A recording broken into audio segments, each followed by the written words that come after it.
Bagong tayong Kadiwa Store inilunsad sa Eastern Police District ngayong araw. May balitang pambansa si JM Pineda ng PTV Live. JM?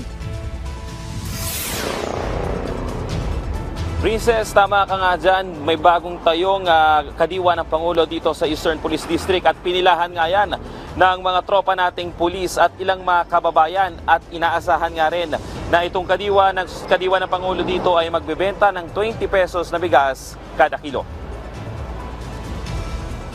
Ngayong araw inilunsad ng Department of Agriculture ang kadiwa ng Pangulo sa Eastern Police District. Ito na ang pang-apat na naitayo ng kadiwa ng ahensya sa mga district station ng PNP. Wala pang 5 minuto, marami na agad ang tumangkilik sa mga binibentang gulay at iba pang produkto sa kadiwa ng Pangulo sa EPD. Isa rin daw ito sa patunay na magandang ugnayan ng dalawang ahensya.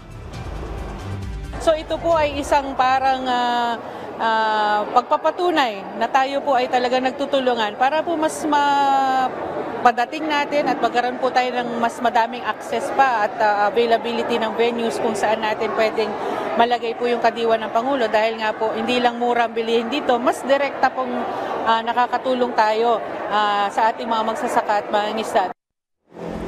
Ayon sa DA, inaasahan nga rin na magbebenta ng 20 pesos na bigas ang bagong tayong kadiwa ng Pangulo kapag tapos na ang eleksyon. Sa ngayon daw, pwede pa rin naman tangkilikin ng publiko ang unang inilabas ng ahensya na 29 pesos kada kilong bigas at ang 35 pesos na Rice for All program. Pansamantala kasing hindi mo na pwedeng maibenta ang 20 pesos na bigas dahil sa papalapit na hatol ng Bayan 2025. Para po din and of course yung sinabi nga po ni Chairman Garcia na sana kung pwedeng maiwasan muna na magkaroon po tayo ng bentahan at malagyan po ng kulay politika bago mag-election. So sabi na pinag-uusapan naman po tayo na kung pwedeng wag munang magbenta at after elections na lang po.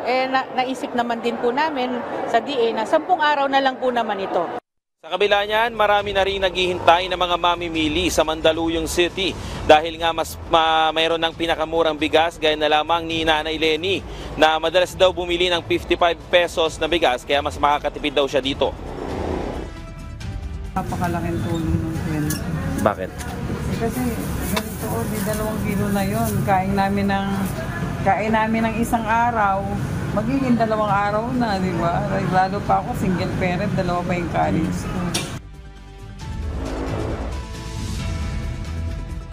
Princess, sabi rin nung ilang mga nakausap natin dun sa Mandaluyong City naman, sa Mandaluyong Public Market na sobrang ganda raw talaga ng ganitong programa ng pamahalaan, lalo na rin dun sa mga nagbebenta ng bigas dahil marami rin silang kinikita dito sa kadiwa ng Pangulo. Sabi nga rin ng ilang mga nagbebenta, 4 na pong mga sako yung mga dinideliver sa kanila linggo-linggo at nauubos daw yon. Ganun daw kalakas yung 29 pesos na kilo ng bigas at 35 pesos. Kaya inaasahan nga na yung 20 pesos kapag ibinenta daw yon sa publiko, mas malakas daw ang benta nito sa mga mamimili. Yan muna ang latest. Balik sa'yo, Princess. Maraming salamat, JM Pineda ng PTV.